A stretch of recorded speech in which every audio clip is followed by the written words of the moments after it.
Goblin Mountain.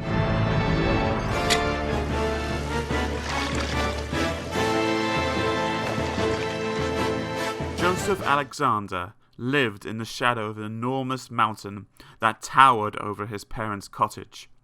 He had read many frightening stories about the mountain, about travelers who had climbed the craggy rock face never to be seen again, about the bands of fierce goblins that lived in the caves halfway up and dined on the flesh of little children, about the giant eagle that ruled its rocky domain from a nest perched high up in the clouds. Joseph treated the mountain with all the respect that these stories demanded. He never went near it. Yet, in spite of his fear, he could not live so close to the mountain and not be fascinated by it. He would sit on the window ledge of his bedroom for hours on end, reading and rereading these gruesome tales. He was not a naughty child, but he was faultless. Whenever he had finished a story, he would tear the pages out of the book, open his window, throw the pages out, and watch them as they fluttered away across the garden towards the mountain. They looked so pretty, like large white butterflies. Joseph never once thought that what he was doing was wrong. Even when his father shouted at him for destroying something as precious as a book, he'd simply smile dreamily and say, "I thought I'd plant new books, Father, by scattering the pages across the mountainside." The day arrived when there was not a single book left in the house. Joseph had torn them all up and thrown them out the window. His mother was in tears. His father stormed around downstairs, banging doors. "Now we have nothing to read, Joseph. Don't you see how wicked you have been?" wept his mother. "Go upstairs to the attic," ordered his father. "You will remain locked in there until you have learned to be sorry for what you have done." "What have I done?" said Joseph pathetically. "You have only lost forever stories that have been treasured for generations," shouted his father. "Now, upstairs!" The attic was very dark. The only light came from a tiny window high up in the roof, but it had never been opened, and a thick covering of dead leaves made a very effective curtain. Joseph shivered as he tried to make himself comfortable. It wasn't easy. The floor of the attic was covered in old nails and machine parts that his father had stored away, but had long since forgotten. That night, Joseph couldn't sleep. It wasn't the eerie screeching of the barn owl that kept him awake, but his own thoughts. A book was just bits of paper stuck together with glue. It didn't matter that he had destroyed his parents' library. There were plenty of other books. They could buy some more. It didn't make sense to apologize. He didn't see why he should. Mind you, he didn't want to spend another night in the attic. If he could just open that window, he'd be able to escape across the roof. He scrabbled around in the half-light and found a dusty old trunk buried in a corner. It was just the right height for him to reach the window latch. He took hold of one of the handles and gave it an almighty tug. It didn't move. It was much too heavy.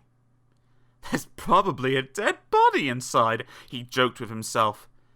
Then he undid the lock and pushed the creaking lid open. There was no dead body. In fact, the trunk was empty, save for a large black book covered in cobwebs. He expected the book to be too heavy to lift, but when he took a firm grip of the cover, he discovered that it was as light as a feather. So why had the trunk been so heavy? The book was very old. On its cover, it had a picture of a giant eagle perched on top of a mountain. Inside, it was full of symbols and signs that meant nothing to Joseph. What he did recognize, however, were the pictures.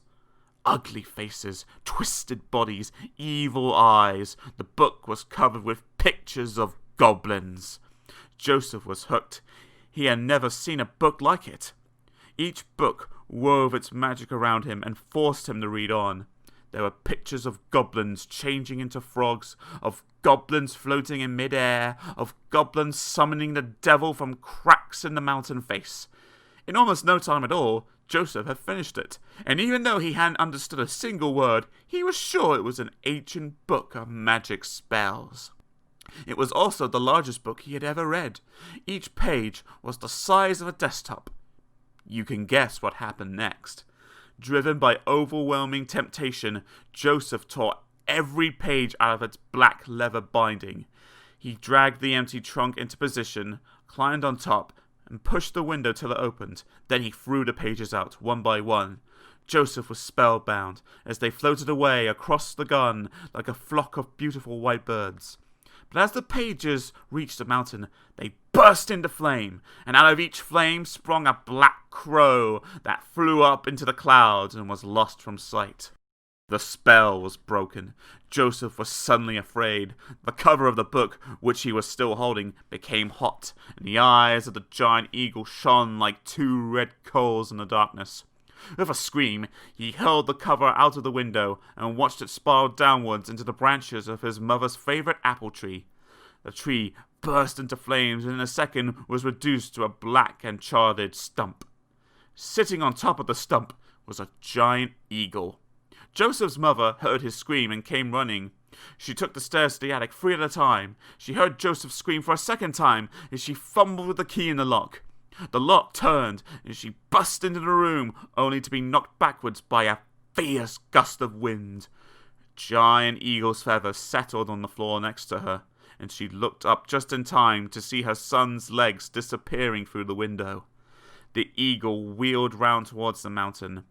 Clasped in its talons was the tiny, helpless, whimpering figure of Joseph Alexander. The eagle seemed to lose interest in him as it circled its nest. It just let go. Joseph fell like a stone. If it hadn't been for the trees stretching out their branches to catch and let him down gently, he would surely have fallen to his death.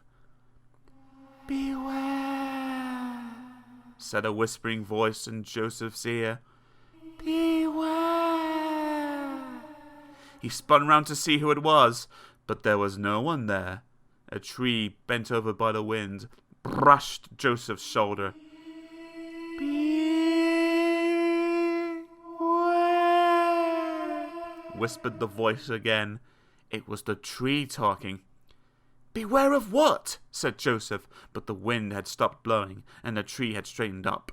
There was no reply. Joseph looked around him. He had landed on a ledge by the entrance to a vast cave. He crawled inside and huddled up against the wall, for fear that the eagle might return for an early supper. The cave stank. It was a nourishing stench of rotten meat.